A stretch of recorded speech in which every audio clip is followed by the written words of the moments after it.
You go away. Are we ready? Mic check, mic check. Test, test, test. Welcome back to JKMoto Podcast, a motorcycle podcast for the everyday rider, covering current bike and racing news, specializing in track days, club racing, and great entertainment. We truly do it all. This episode is brought to you by JKMoto Entertainment, your one-stop shop for all your motorcycle track day and club racing questions and answers. Subscribe on YouTube, follow on Facebook and Instagram at JKMoto Entertainment. Besides YouTube, you can obviously find us wherever you're currently listening right now, be that Amazon Podcast, Google Podcast, YouTube, Music, Spotify, iHeartRadio, Apple Podcast. That's a big one. Got a lot of people on the Apple Podcast platform. Love having you guys over there. Go ahead and give us a follow on whatever platform you are currently listening on. And then go check out the YouTube channel if you haven't yet. If you're here on YouTube, this episode should be, I don't know, probably about an hour and a half maybe. So I understand completely if you don't want to stick around and have that just sitting on your screen, taking up your time. So go check us out on the other platforms. There will be a link down in the description to our RSS feed so you can find whatever platform it is that you enjoy the podcast listening on. Now that we got that out of the way, it is time to get into the actual episode. Before we get into that, I am not just going to be sitting here talking about myself today. And we are in the middle of MotoGP. Now, I'll be upfront and honest with everyone. We are filming some of these ahead. So all of our... Sorry, let me redo that. So all of our episodes that are coming out with MotoGP race are pretty much on par with the race that happened that week. Everything else has been pre-recorded, so MotoGP hasn't actually started yet, so don't expect much talk about that in this episode. But I am going to bring on a special guest that is currently racing over in Europe, or at least had the opportunity to do so, but is from America. So we'll get him on here, talk to him, and see what the racing life is like on the other side of the pond. So let's go ahead and roll intro and bring on our guest. My first track day, I got the pictures back, and I was like, I'm never doing that again.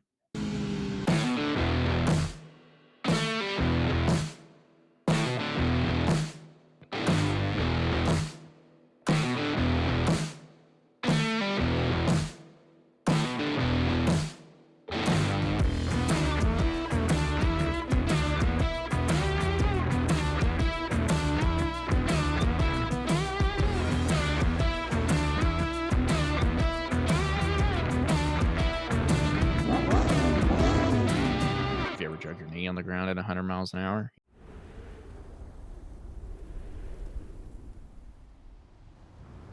Welcome back. Hey, everybody, this is Steve. Steve, do you want to go ahead and give yourself an introduction of some sort? I know you're not super famous or anything, but at least I don't think so, maybe. I don't know you that well. My name's Steve, and I have a YouTube channel called Footage Factory. I've ran it since 2009. Okay. And I also have another channel called Track Data, where I post to both. And all my best scenes I put on Footage Factory, but then I use Track Data to basically dump all my footage. Okay. Awesome. Well, let's start with the basics. I usually like to get, people's backgrounds, kind of how long you've been riding. I know you and I have talked just a little bit, so I know you do some track day stuff yourself, maybe some racing. Kind of walk us through a quick backstory of what got you started and where we're at. So I started riding motorcycles while I was in the military in California, probably 2003. Okay. And they had a program at our base. A lot of guys were crashing, getting hurt, so they had a I thought, hey, may as well jump on this program where they teach you how to ride. And then you take the slip to riders training, take it to the DMV, and the MSF stuff. Is that what it is? It's been such a long time ago. I don't even know what it takes to get a license. Yeah, these days it's a Motorcycle Safety Foundation is who runs those courses. I think I don't know what it would have been back then, but so yeah, I started. I got my license. I can't remember if I got my license and then the bike, or the bike and then the license. But my first ever bike was the 2003 or 4 R6. It was the one that came out right after the carbureted one, not the newest one. Mm-hmm. And I started riding the canyons of Northern California, and I thought I was the best rider there ever was. As we do. Okay, so 03, 04 R6, nice little 600cc Super Sport. Was there a reason you went sport bike right off the bat? Um, because a girl I was seeing at the time thought that that was attractive, sexy, Ah, whatever you want to call it. yes. You know what I mean? Okay. And I was Yeah, like, yeah, you know what? And then I quickly learned that majority of girls, 9 out of 10 girls do. This was that 1 out of 10 girl that was like, yeah, that bikes are sexy, and I was like, okay, I'm gonna get a bike, and come to find yeah. out, That's girls a could care that's a less. secret. No one actually knows that the girls don't care. We try and keep that on the DL. Yeah, that I learned pretty quick, and then yeah, but I'm happy I did because yeah, I was mistaken in the sexy department, but it's just super fun, you know. Hmm. Yeah, absolutely. Absolutely. So Northern California, some canyon carving. Oh yeah, Okay. yep. How long were we doing that? Just kind of the You, classic. until I got out of the military, and then I started working for a dealership there, and I bought a Gixxer 1000. I think it was 2007. Yeah. Okay. I either traded. No, I wrecked my bike. I 12 o'clocked Oof. it. Oof. Okay. So and then I don't really remember why, but I thought, oh, what a great time to upgrade to a Gixxer 1000, Hmm. and that thing was fast, and yeah, it just reinforced that I thought I was the fastest rider. Me and my friends, we would hit the canyons. Some friends would pop wheelies on the freeway, and not me. I just loved the canyons, and I would just kick all their butts. Okay. But if you ever like, I don't know if you've ever like got a set of boxing gloves with you and your friends, and if you're the best fighter out of all your friends, you think you're the best fighter in the world. Doesn't mean you can necessarily go hang in the ring with No, any normally trained person at all. no, Yeah. no, not Yeah. at all. That is, that's a for the, I do feel bad sometimes for everyone that listens to this podcast. Is I feel like we all have the same backstory. All right, like yeah, hey, we got a bike, we were on the road, we were amazing, or at least we thought, and then at some point we all find the track and realize that there is an entire separate world out there. But when was that for you? Go ahead.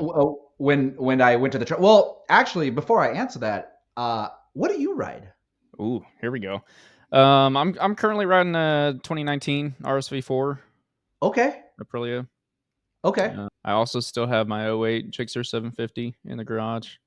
I do love that thing. And So the reason, because I watched a previous video, and you used to live in Washington, that is correct. Yep. and right now, currently, I'm in Scotland right now, Hmm. and I'm relocating back to my house, which is just north of Portland. Okay. And so what was your question? Was my first ever track day. Yeah. Yeah. I guess just kind of the background there. What got you there? Where was it, and when in the timeline was it? So I think it was 2020, and Okay. uh, my wife, I convinced her because we moved here to Scotland, and I convinced her that I needed a motorcycle to ride on the road because the roads are so much narrower. Okay. I think she just kind of just like, whatever, get a Yeah. motorcycle. I don't care. Yeah, or just get something that's not like crazy. And I go, okay, okay. So then I got a Ducati Monster 1000, the air cooled bike, right? Hmm. Okay. And behind her back, I went to the track day. I just went, and I was like, oh, I got to do this. And I was recording, and my wife goes, this doesn't look that bad, right? Uh And huh. then so I went out there, and she came out. I think she came out the first time, and she goes, you are slow. Oof. And I was slow. I mean, yeah. We tend to be that way, but to have the wife come out and say it, man, oof, that's rough. Oh, it's bad. It's bad. Well, okay. And I haven't gone far enough back on when was your first ever track day year wise? I want to say 2019. I Okay. think. Yeah, I did my first ever. My wife did not say I was slow, but I would tell you I Were was you? definitely slow. Yeah. For So for perspective, I was at the Ridge. If anyone's ridden up there, which it sounds like maybe you'll be headed up there soon. I did for like sure, 100%. a 240 something was my fastest lap on my first day, which is not. I'm not trying to brag about that at all. It was yeah, it was slow. Yep. Is that slow? Okay. Yeah. For perspective there too, I think when I left the Ridge, I was finally able to get under 2 minutes, which is still Mm, not fast. Um, Moto America, the big boys at the Ridge are running like mid 130s. mm. So, and I can't tell you, I never ended up going and watching any WIMRA, the local road racing association out there. I never watched any of their races. But I want to say those guys are probably cooking in at least the low 150s, if not well into the 140s. And that is just if anyone out there is like, oh, come on, man, I'm way better than that. I don't know. Let us know down in the comments what kind of lap times you have. But yeah, A- a 240 is not good at all. And that's another thing too. In my track data YouTube channel, I have all of, like, I'd like to get all of my fastest times to all the tracks that I've been on, because all my times out here in Europe versus all your times, they just, who knows? Yeah. But soon enough, I'll be at the Ridge. My local track is Knock Hill. Have you ever heard of Knock Hill? Ooh. I think I've seen the name come across on some Facebook page at some point, but I'm You'll not probably see familiar it with now. it. You'll be like, oh, yeah. Yeah. Okay. And that's about Um, 30 miles away. Yeah. So 30 miles from you. Let's see, Knock Hill Racing Circuit. I'm just looking it up real quick because I always like seeing new tracks. That's what's kind of sweet about having you is you know I've never met anyone or been able to talk to anyone that has raced across the pond. So what is that like? Just kind of So, what's the scene like out there? so what had happened is, just to make a long story out of it to keep the viewers entertained. Hmm. My wife said, you're slow, and she goes, you got to get a faster bike. So, I always wanted to get an old CBR 1000 2006 era, right? The Okay. Repsol, old original Repsols. And Hmm. I got that, and I was faster. But I still wasn't fast. And I think I did that for 2021 or 22. I can't remember. And then I think at the beginning of 22, that's what it was. I said, I'm going to get me an R1. Okay. And not only am I going to I'm going to give me an R1. And I know once I get this R1, I'm going to be fast. And because the bike's so fast, I can't not be fast. I have to be fast, right? It is how that And, works. and I'm gonna prepare the bike to race, and everything's gonna be good. And at the season, so I bought this bike, and the bike had a crap load of problems. Okay. It What was what year was it? the current generation to the 2016, Okay. All right. Tracking. and it had problems. There was brake fade. And the season opener was coming just for the track days, and I wanted to get like up and racing. So I was Right. like, what do I do for the Scottish series? And but I didn't have a bike, so my wife, I don't know how I talked her into this. She's like, get whatever you want. So I walked into the Ducati dealership, Oh and I boy. bought a V4S right off the showroom floor. Wow. To And take to the track dude, specifically. they've never been on the road. Okay. And if you guys go to Footage Factory, actually, yeah. So, and it actually, that bike ended up becoming my Plan B bike, where I was trying to fix up the R1, and the R1, I was just kind of in tandem going back and forth. In fact, I went to Spain and I bought both those bikes, and I remember the guys out there were like, "What the hell is this? This guy's bringing a Ducati and an R1," and I'm, Yeah. and so uh, I can never quite get my bike prepared to race. But what I did in the meantime, because I could do it in the wintertime, is I started racing pit bikes. Okay. So I might have misled you, and I Okay. apologize, but hey, we're here now. That's fine. Um, and the trophy's back there. I can grab it. I got third place in the pit bike series for the local area, where a lot of the BSB guys will train in the off season. Mm-hmm.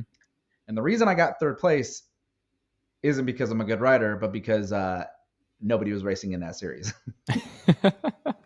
except for a few other Okay. guys. Well, actually, no, I take it back. A few guys were racing, but I went to every single race, so I got enough points that it put me in Yeah. third place. Where a lot of the fast guys would go once or twice, and they just didn't have the points. Yeah. Okay. So when you were just to dig into the pit bike thing real quick, we talking like Ovalis? We talking what are we looking at? So I don't. I mean, I don't think that.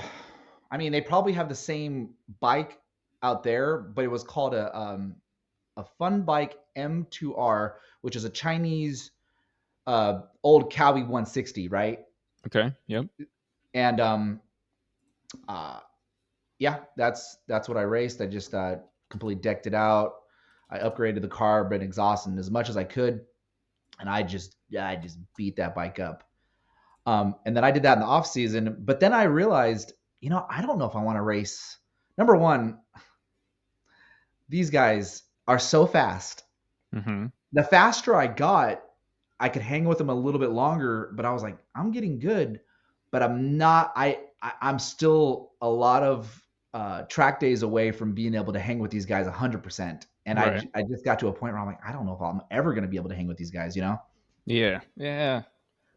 I've uh I've asked myself. I'm nowhere near hanging at the moment, but I've asked myself plenty of times before. I'm like, what does the future look like?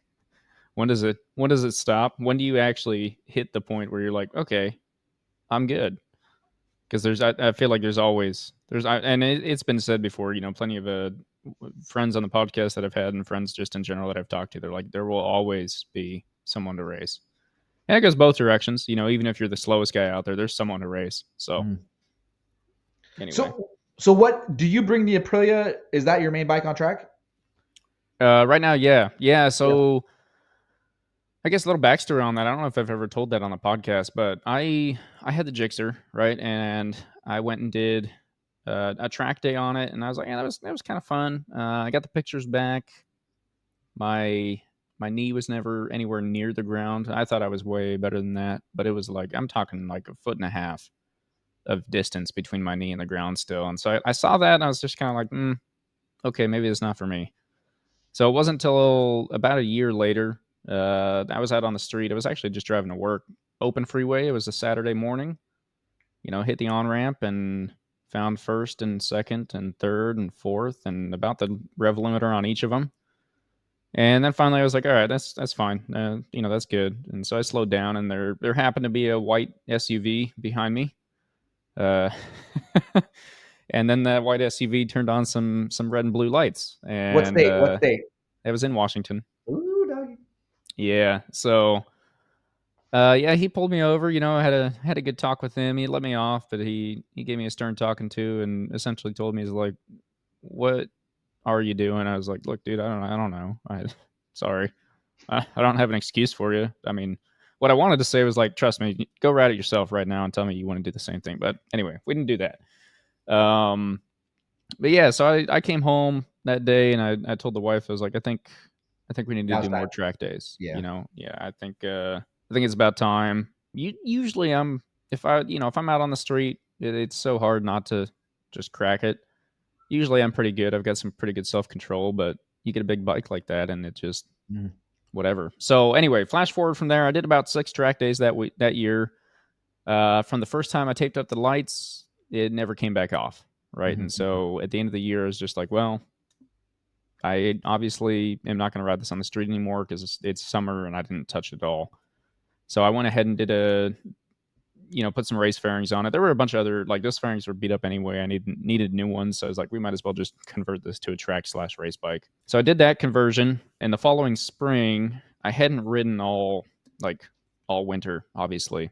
And when you're not doing track days, you get real, kind of down, and you want to ride. And so I wanted to ride. And so instead of going and doing a track day in the spring, I just went and bought another bike. That was a '01 Harley Sportster, because I was like, Oh, yeah, okay. yeah. So I was like, I'll get something chill, something calm. And I got that to 100 miles an hour once. I think it took about 17 minutes, but it got up there, and that was enough for me to be like, all right, perfect. I can't even actually get in trouble on this thing. It's not possible. It won't do it. And I rode that for a while, probably about a year and a half. Was What still what doing year? What track time frame days. was this? That was in 2021 Oh, ish. okay. Okay. Yeah. So yeah, about a year and a half of riding that, and then still doing track days on the Gixxer. And that was a great time.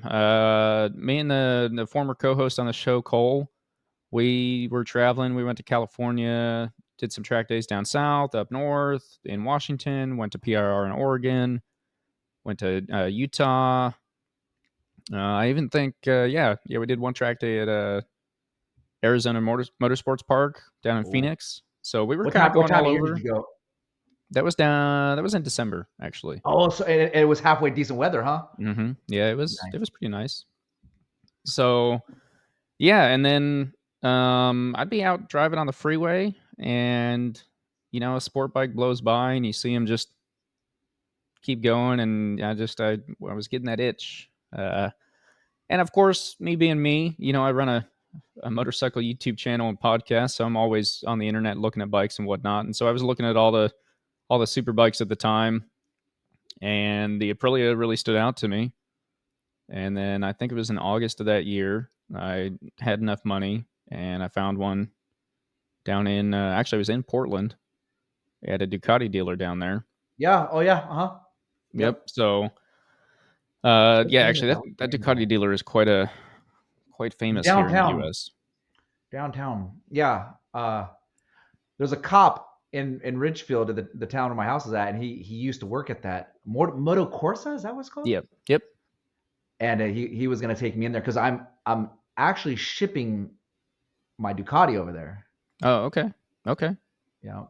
Well, sweet. Yeah, I think Hannah is her name, and she's still working there. Oh really? You She you was, yeah, she was the sales lady that worked with me, and then also found out later she does quite a bit of racing herself.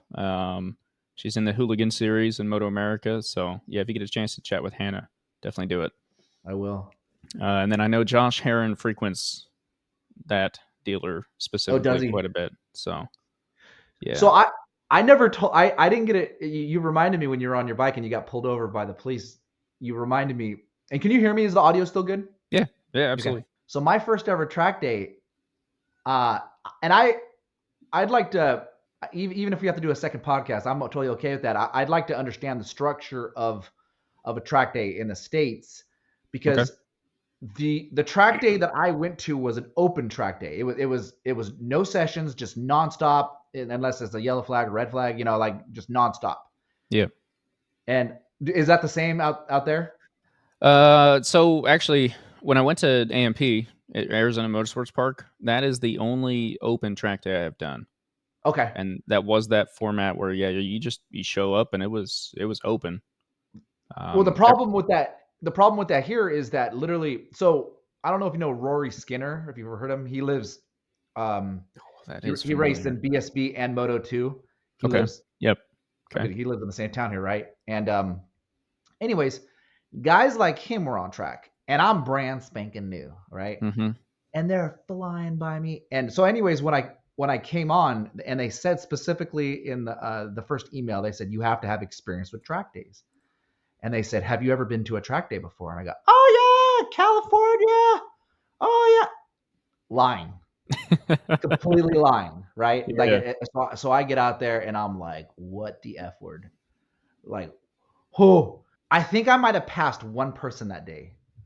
Okay. And then, anyways, every time I was on the way home, I'd call my wife every. So literally, like, I must have been there every weekend. I must have been 20 track days in 2021, right? Wow. Literally, Yeah. like every week. Mm-hmm. And my times for knock hill were like 110s, which are not good.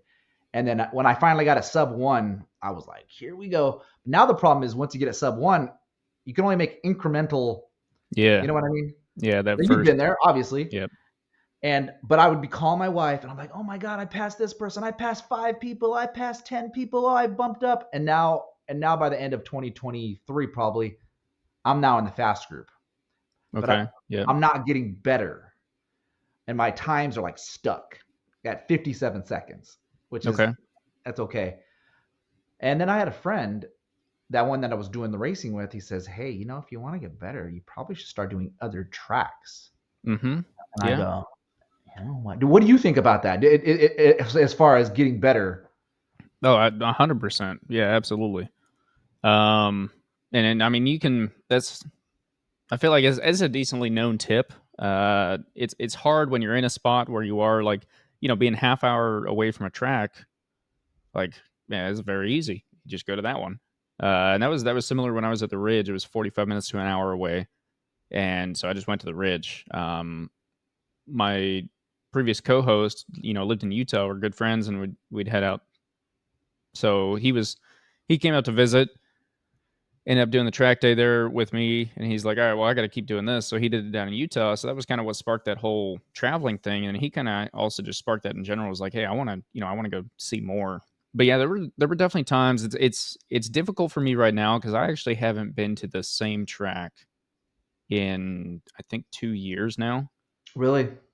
So because I've just been kind of, I'm on the East Coast in South Carolina now, and so I'm just kind of traveling all over, and I don't do as many as I would like to, but yeah, I haven't done the closest I got was I went back to Utah last year, which should be the same track, but I did the East course, so they split it up. They get East, West, and Perimeter, and So you went technically, specifically back for the track day, or did you go there to see a friend?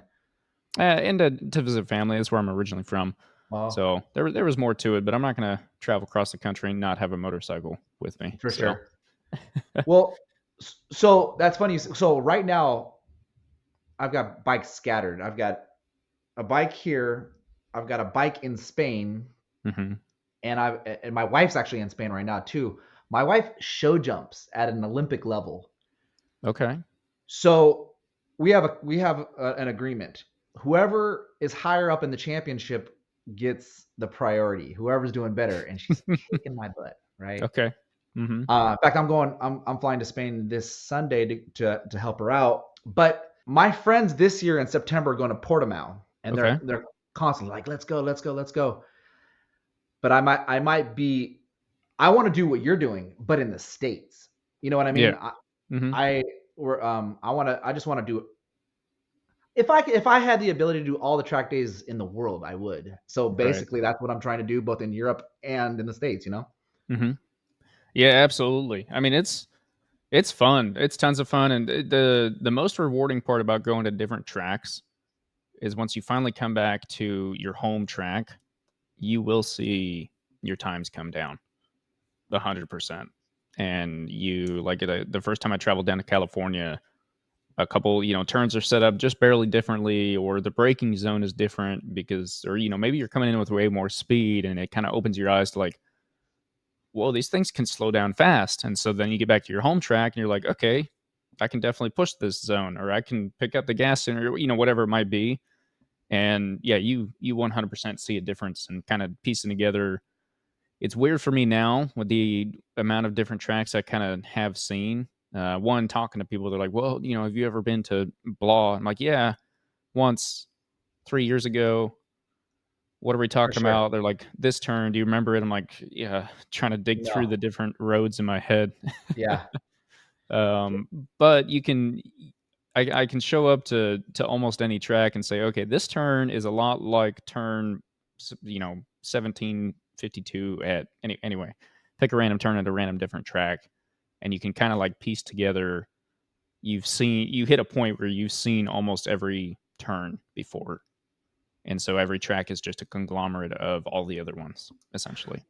So there's a guy here, and a lot of the guys here in Scotland are going to see this, Scotland and in England are going to see this podcast. Hmm. Hopefully I can get the double of the views. But so one of the racers out here, his name's Sam Monroe, and he was telling me, he said this guy's fast. He races British Superbike, and when he's out there, he's always in the top 10. But the Okay. problem is it's so expensive that, I mean, like you have to have a rich family to do this.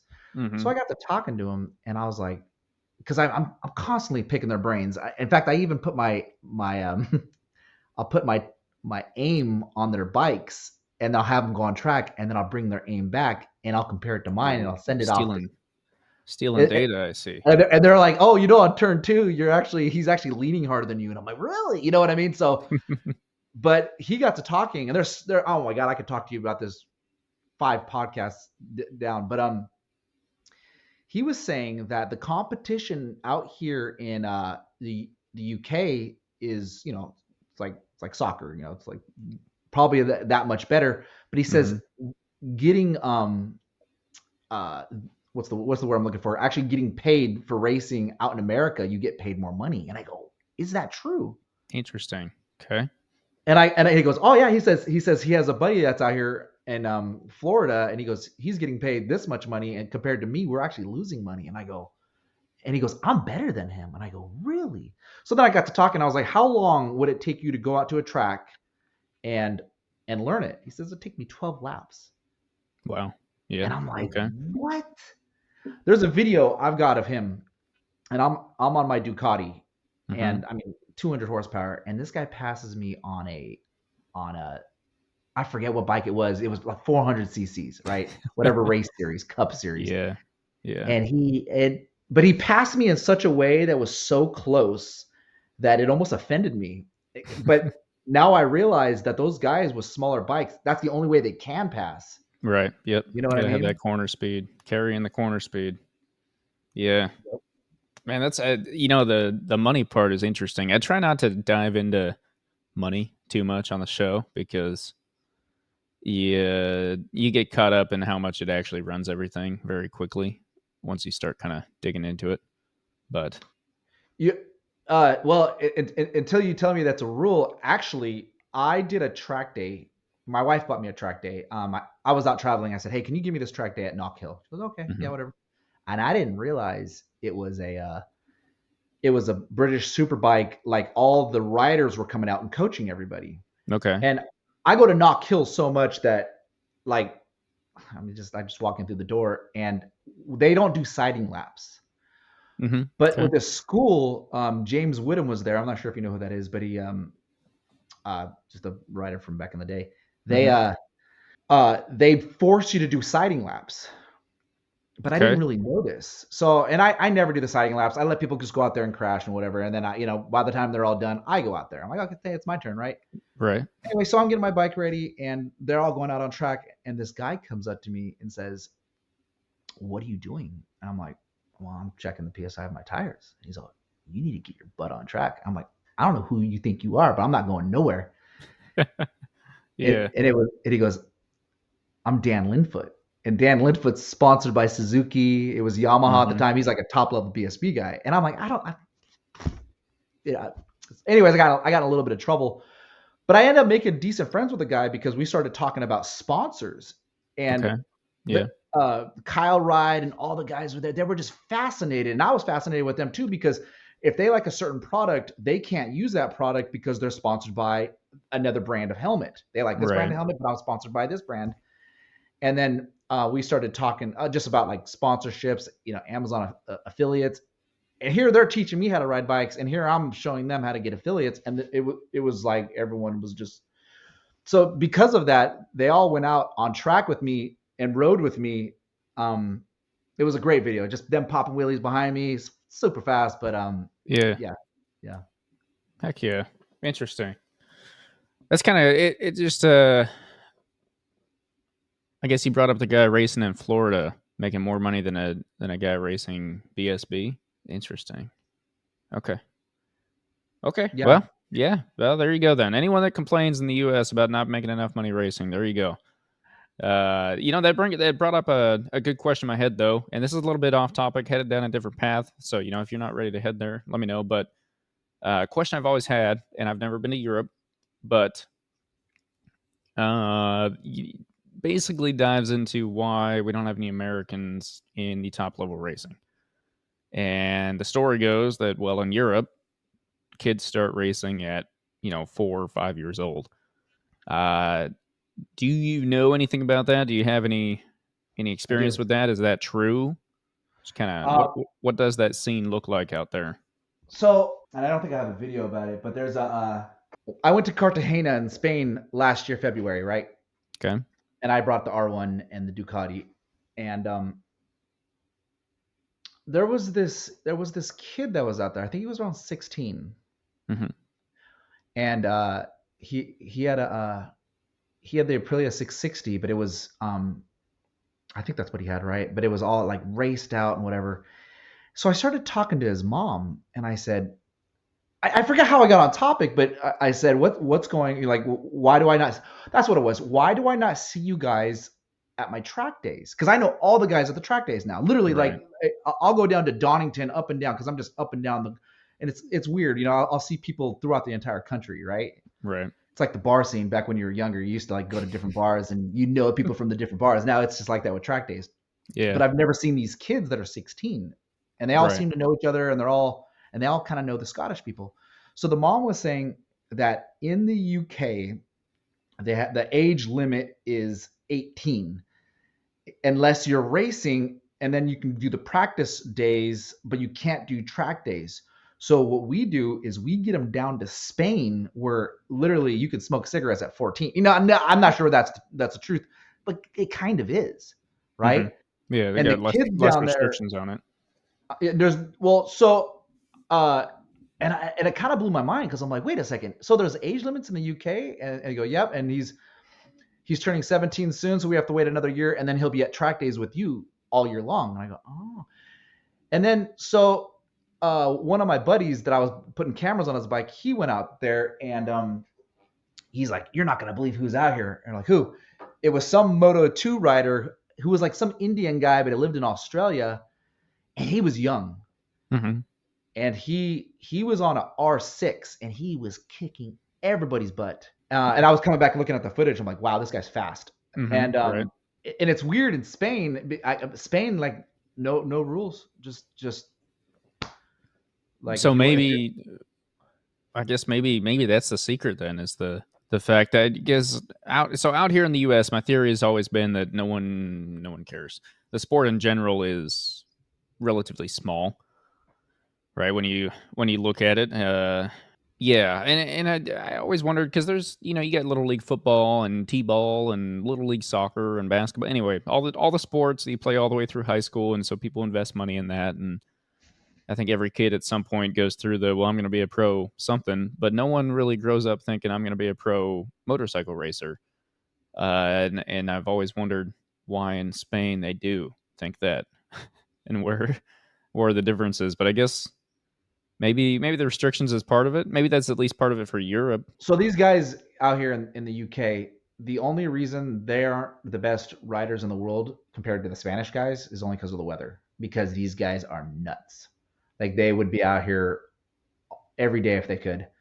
Okay. And I think you're right. Like, how many people, my friends, their kids are playing American football, baseball, t-ball, whatever.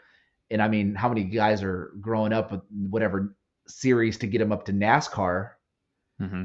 But how many Americans do you know that I've never met one? By the time I got into bikes, I was in my 20s, and it's too late. Yeah. You know what I mean? And now I'm racing, and I'm let me take it back. I'm out on track days, and I'm competitive, and but I mean I'm 40 something years old, so I'm never gonna be able to go to MotoGP. Yeah. No, it's weird. It's something I've asked a lot of questions about. We do have, people are starting to train a couple more kids. I know Aaron Stevenson at Cornerspin has been working a lot with Nathan Galker, and I believe Nathan Galker just went over to Spain. I think this year actually, and don't quote me on that. But and there's a couple other youth programs. I think a big problem with it is that it is so. I mean, the U.S. is huge, and so like as a Yeah, country, yeah, it's difficult to have a youth racing series for the country. You would have to get enough people because there's not enough people in a local area. But then you're asking all these people to drive their kids and their bikes and all of that all the way across the country all year long. for sure. So Yeah. I've always kind of considered or thought that that's one of the big issues. But So that pit bike, it's actually sitting right next to my garage right now, and I'm supposed to go down to Newcastle, and I'm selling it to my buddy. I'm selling them to him for 200 pounds, right? mhm. Because number one, this guy, Ben, if you're watching, oh, did I lose you? For a second, we're Uh, good. Ben, if you're watching, man, I appreciate you, but he's buying it for his son, and I think his son's, you know, almost to his teens. Hmm. Yeah, yep, Okay. yep. I have a Okay. question for you Hit because me with it. you What do you got? touched on it. Uh, Obviously, you're thinking about what the end of track days looks like for you. Mhm. And I did have another question about like what series you follow. Obviously, you follow MotoGP. I wanted to see if you followed World Superbike, uh, be it BSB or whatnot. But what is the progression of your motorcycling look like? Ooh, like from here on out, the future? That's a good question. Yep. Uh, I'm just kidding. Um, I am ever getting older, and I don't want to quit riding. So I had a goal way back in the day to see the U.S. via racetrack. So to travel all over wherever I can and see all the different racetracks. And I think in my head, at least one in every state that has one would be like we've completed that. I don't have a date, like a year age that I care about hitting that by. It's just a as it comes. And I've done pretty good. I've been to quite a few different states for track days. It's been a lot of fun. It's been awesome. I am supposed to be racing this year. I won't be Are doing a you full, yeah. where? It'll be down here. I'll be racing with Moto Gladiator. What's the date? Um, the first one that I am looking at doing possibly is in April. And I haven't even. I've got a Um, very busy schedule outside of racing motorcycles. So do you? yeah. Well, let me change the subject for a second, but I do want to come back to that because that's right here. Max Wrist, he just did a. You might have seen the video where he wrecked his brand new V4 on a track day, and then Mhm. he got to saying something really interesting. He says that there was a track day, was it Button Willow? I can't remember, where they had influencers on, and Interesting. I was like, you know what?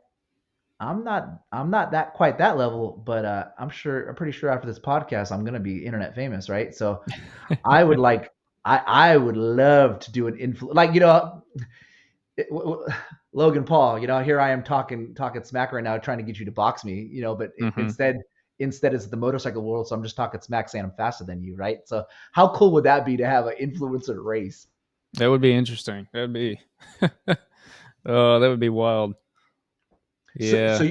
April, that's your first one, huh? Yeah, the first weekend, is April 13th, 14th.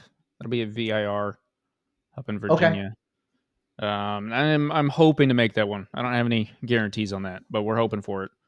So, So I'm actually going to a Cletus driver experience next month.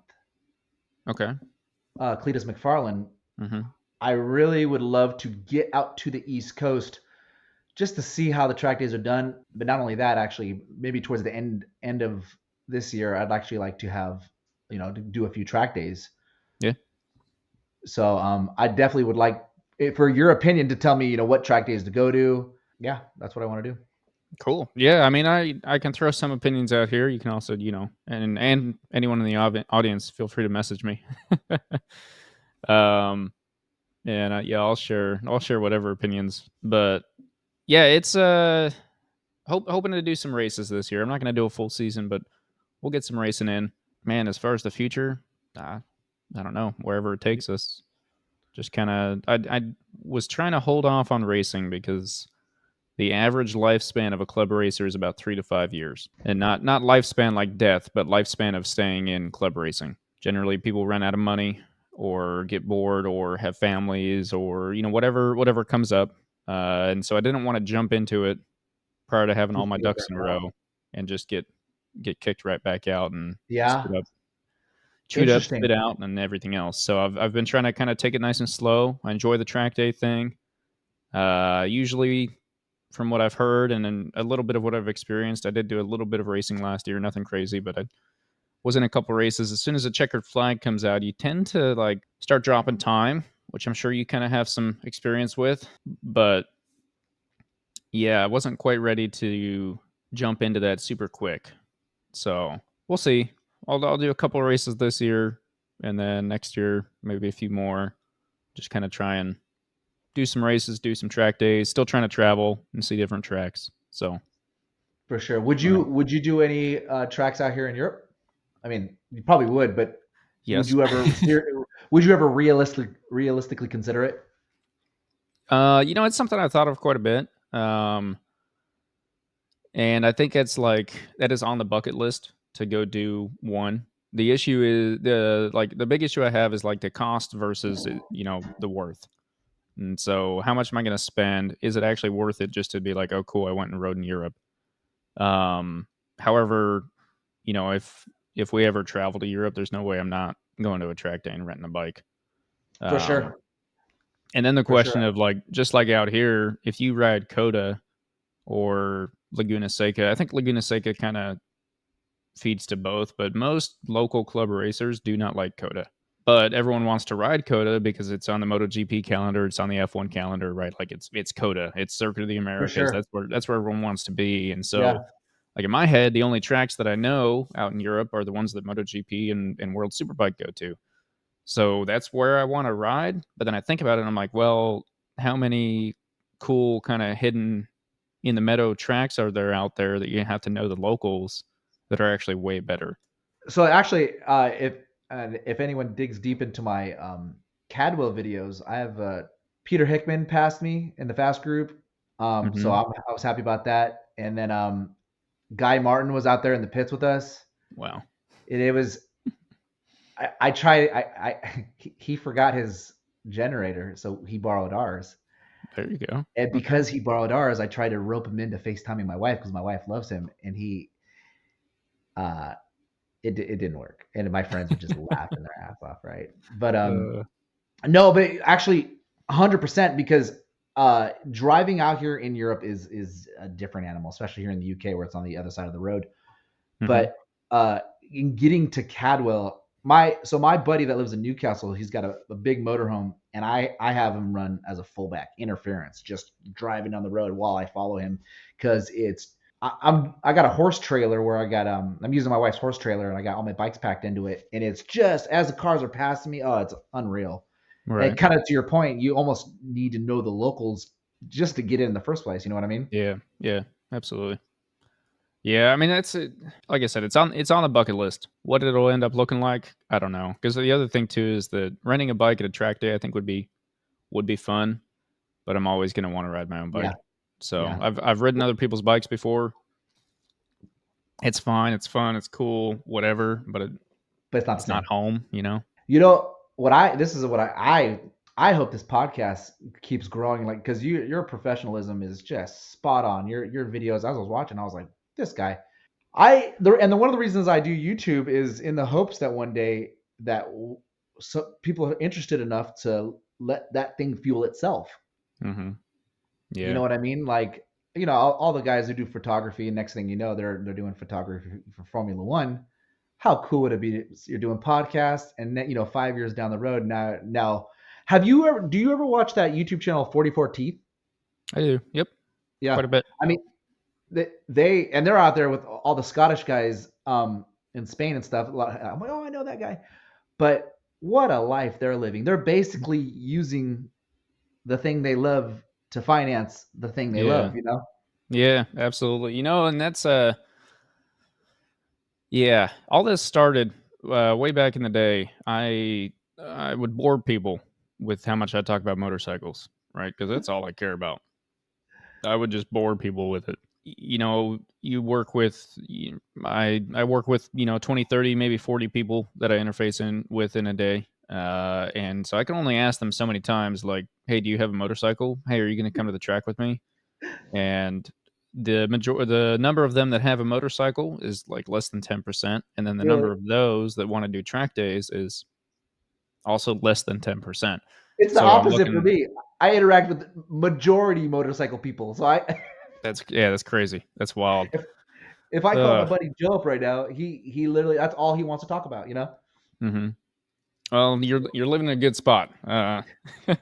So anyway, I sat down and I was like, well, how can I fix both problems? And I said, well, hey, let's try a podcast on a YouTube channel. Let's try it out. Let's see, and let me do my part because I think my one of my first YouTube videos that I did motorcycle related. I had my RSV4 and I wanted exhaust for it, and I found the company RaceFit actually from England, and I was like, well, that looks kind of cool. That's cheaper Let me see if I can find a video on it. And there was no video on it anywhere. Like my bike specifically, with that exhaust specifically, there was not a video. And so I was like, okay, well, I'll just order it anyway. Ordered it, got it, sounded great. I was like, well, let me make a video on it since there isn't one out there.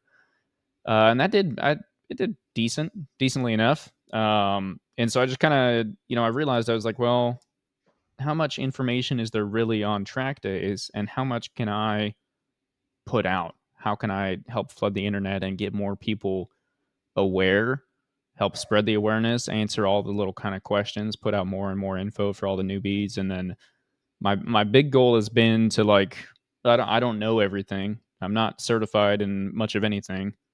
And so I don't try and come out and be like, this is how you must do it. But I've gotten, tried to open up all the videos to comments and say, hey, please put your experience, call me out on things that are wrong. Let's build this up, because if I can get everyone that is doing it involved, that'll help spread the videos, which will help raise awareness and get more people to the sport, because I just don't want to see it die off. So You you talking right now. You want to know what I think a great topic, if you ever do invite me back to another podcast, is real quick. Later on down the road, I'd love to ask you about licensing, race license. But back okay. to what I was going to say is recording. So in the States, you're allowed to have your helmet on your camera on your helmet, correct? Sometimes Oh, really? So most because most I've race seen. orgs, yeah, most clubs do not allow helmet attached cameras. Okay, so really, okay, because I see people on the track with like at the ridge. Yeah, so if you're just doing a track day, most of them will be okay. It just has to be wired also. But as soon as you dip into a race, as soon as there's a flag involved, So you're from not my allowed to have experience at helmet least, cams out here in Europe, period. really at all. Okay. No, in fact, that's why I got this one because I brought an integrated. I bought one from the States, an Hmm. integrated, and they stopped me and they're like, "What the hell is this?" And Knock Hill, they let me out on track because it was DOT approved, but it was like Donington or Cadwell. They said you got to take that off because they have a special license, a special sticker out here in the UK. Hmm. Um, but nowadays, people will reach out to me and they'll say, "Hey, what do I do for the cameras? What cameras do I get, and what programs?" I actually think that's a great topic because people that are listening to this, they're driving down the road, and I think I just like how I got with you, a few pieces of advice for tires. I Hmm. think a great topic would be cameras. I wouldn't be bad. I'll have to, I'll put it in my list. That's not a bad idea. That's it's funny you bring that up, because that is actually such a big thing. One of my favorite coaches here in the U.S., Josh Bidinger, also has been a partner of the show in the past, and still is. He, when he coaches, will take a camera. He's got a camera on his bike, and so he'll go follow you. And when you come back, the first thing you do is he goes straight over, plugs the camera into the computer, and he's like, okay, cool. Hey, at turn blah on this lap, you were doing this. Let me show you. And you get to see exactly what he's talking about.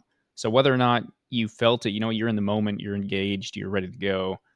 You don't always feel what wild things your ankle's doing. Are your toes actually pointed the right way, or whatever it might be. And so to immediately have that, here's proof of what you just did, you're being dumb, or hey, this was really good, look at how great you are at hitting this point, make sure you stick to that, whatever it is. Having that video footage right there on the spot is huge. And that's one of the things that makes me sad is I have a Insta360 camera. You get the sweet little extendy stick boy that goes off the back, and that is a wonderful way to get footage of yourself, because you can have it behind you and you can just see yourself, you can actually see what you're doing.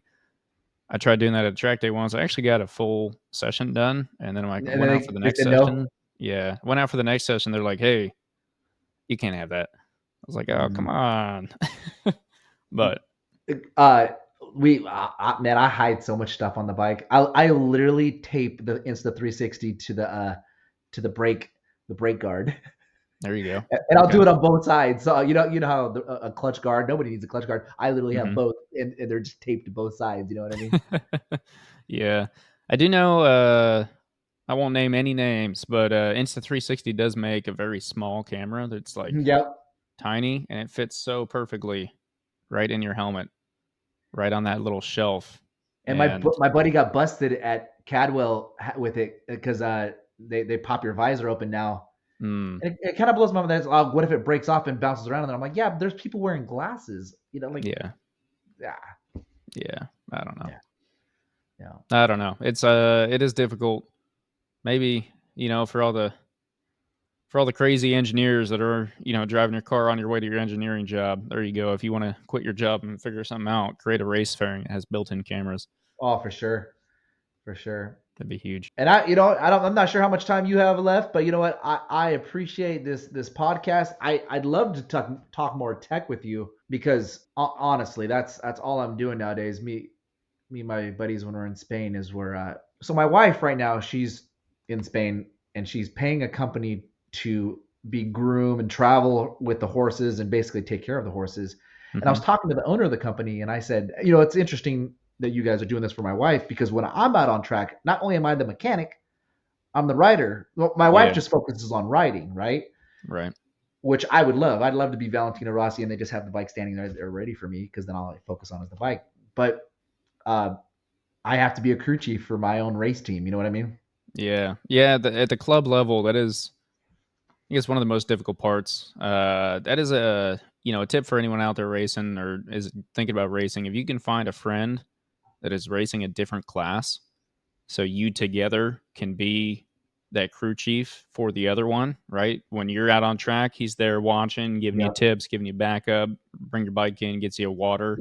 You get 30-minute downtime, and then you Yep. turn around, you do it for him. That's huge.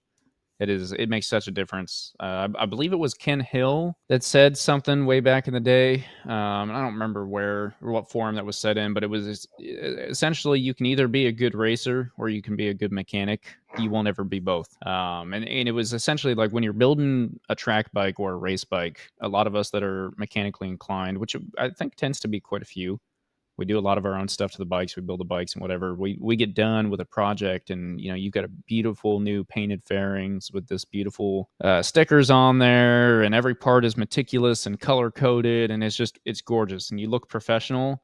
If you care about that, you will not race as well.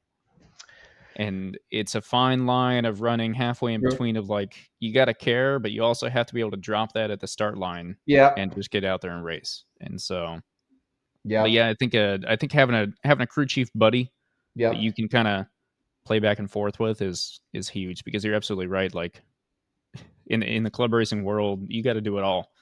And And yeah. let's see if I have a thumbnail where I show my buddy Joe in Newcastle. Oh my God, he will take my bike and he'll just go through it.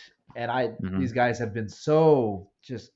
And then I'll break on track. I'll break in Spain, and literally they will just jump on my bike. Like and the one of my linkages broke for my shifter, and Mhm. they just pulled bits and out and made a whole new thing out of all new bits.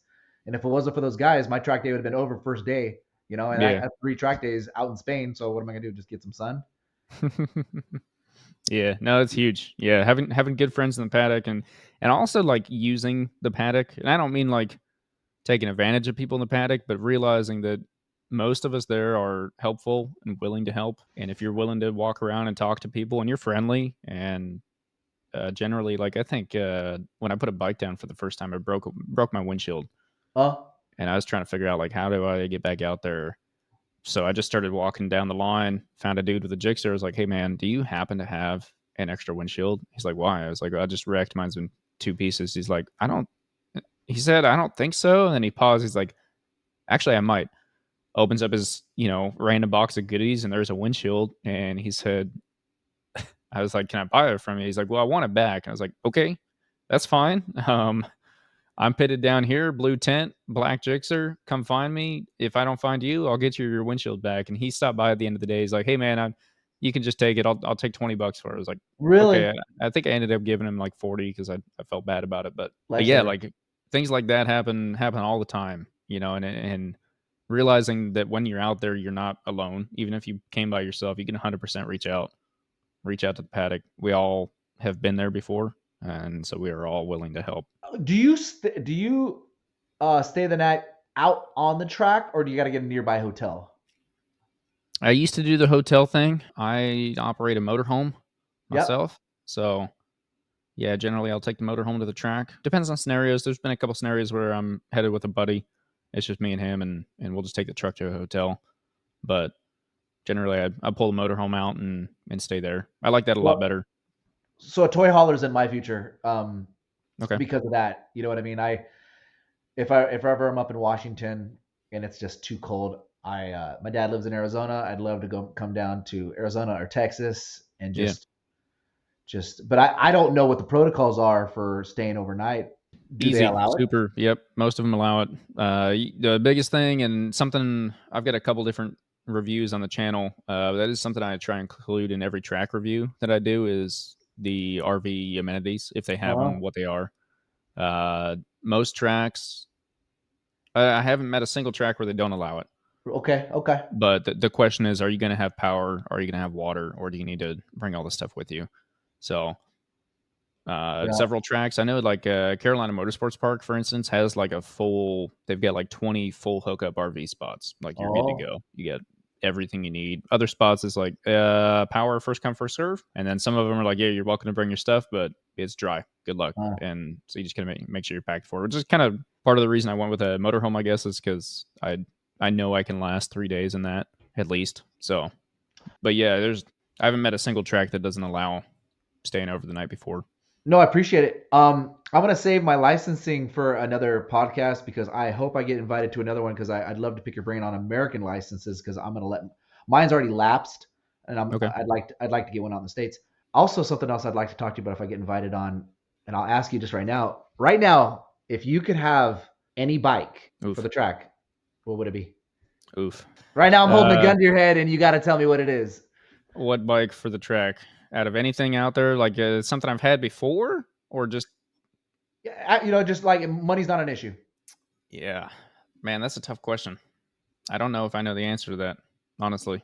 I think something that I would like to spend more time with is a RS660. I like that platform a lot. For I sure. got to ride one for a couple sessions. I would like to have like a built RS660 that's built for me.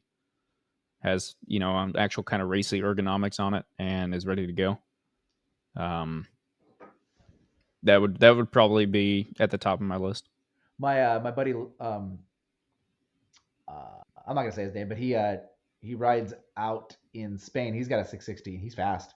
Mhm. He actually races cars too. So he goes back and forth between cars and that 660. Okay. But actually, kind of to your point, my next bike, I'm not sure if I'm going to get rid of the R1. I am getting rid of the CBR, but my next bike, I think, is going to be a V2 Okay. Yeah. because I mean, probably the amount of horsepower that these V4s have just are. When people told me that these leader bikes are too fast, to me, you Mhm. were attacking my ego. Yeah. Yeah. But and then I got out there and I'm like, no, this is ridiculous. I would actually be faster, and guys are hung up behind me because as soon as I get to the straights, I just blow their doors off and then Yep. they fight their way back and then we're back to the straight again. Yep. But that doesn't help. That doesn't no that's not good for them. It's not good for me because I'm slowing them down and I'm not fast enough where if I had a slower bike, I'd probably be faster. Yeah. I would not have been racing the RSV4 this year if I didn't already have it. Like if I didn't have that and I still had the money sitting around, that is not where I would have gone. I have no business racing a leader bike by any means. Like I'm not the guy. But that's the scenario I'm in. I'm also a believer in like why not? Uh, I'm not out there to prove anything. I'm not trying to win a MotoGP championship. I'm not even trying to win a championship period. So part of me And says, people say all the time, start on a slower bike, otherwise you'll slow yourself down. And I agree with that. At the same time, if you have a bike and that's your reason for not going to the track, it's like, well, my bike's too fast. I know it. Just take it. Just go for it. yeah, for You'll be sure. fine. So And it's funny you say the 660 because Sam, the guy I was talking about, the guy that said you make more money in the States, it was, and correct me if I'm wrong, he said that there was a Moto America Cup of the 660s. yeah, Um, kind of. yeah, and he says that one was fairly lucrative, and I was like, and he says, oh yeah, I can compete in that and do pretty good. Um, yeah, I just And I wonder, well, no, I guess I was gonna say that maybe the V2 could be in the same class, but no, that it's too different of a bike, you know. Yeah, so Moto America does have the Twins Cup. There are a couple other bikes in there also, but the 660 fits in that Twins Cup. Does So, it? yep. Yeah. And then the V2 is in the Super Sport class, which will be interesting this year Right. because the R9 is now a thing. So in the And not past, only that, I'm sorry. the V2, the Gixxer 750 both got tuned down to run with the R6. So they were forced to be tuned down so the R6 could race with them. Now the R6 is kind of gone. We have this R9, which is a lot closer to the horsepower number. So yeah, it'll be interesting. Kind of And looking forward to that yeah, one. and not only that, the new V2 is. Do you know the specs on the new V2? I haven't seen it yet. No. So the engine's completely different, and it makes 30 horsepower less, but it's I think it's like 40 pounds lighter. Wow. Okay. And I'm sitting here, and the displacement, what was it? It was like 860 or whatever. And I'm thinking to myself, the older V2 before the 959 was, what was it? I forget what it was. It was the 850 something, and they got that thing up to like 140 horsepower. Yeah. So a bike that's 40 pounds less than a V2 that's producing 140 horsepower. Yeah. Oh yeah. Yeah, it'll be fun over the next couple of years. I think that super sport class all over the world, even the bikes they're getting fun because the Yeah. electronics are finally falling down to the everyday bikes. That's Yep. how I would put it. Which Yep. means that people are going to want to race those more and more. So For yeah, sure. it'll be good. It'll be good times. Yep. Well, brother, I had a great time. Yeah. No, thank you. I appreciate you coming on. I think we probably have room in the future to get you back on. We can continue to chat and have a little bit more pointed discussion next time, maybe For on sure. certain topics. But yeah, hey, it's awesome to have you on here and to kind of pick your brain about the European world a little bit. So it's super cool. To the listeners, thank you guys for listening. As always, if you haven't already, click the subscribe button. Go ahead and throw a click on it. And then leave Steve some good comments down below. And if you have any questions for him, leave those down there also, and we can make sure we address those in our next episode. But that is that's all we have for this week. So we will see you guys in the next episode. Thank you again, Steve. Thank you.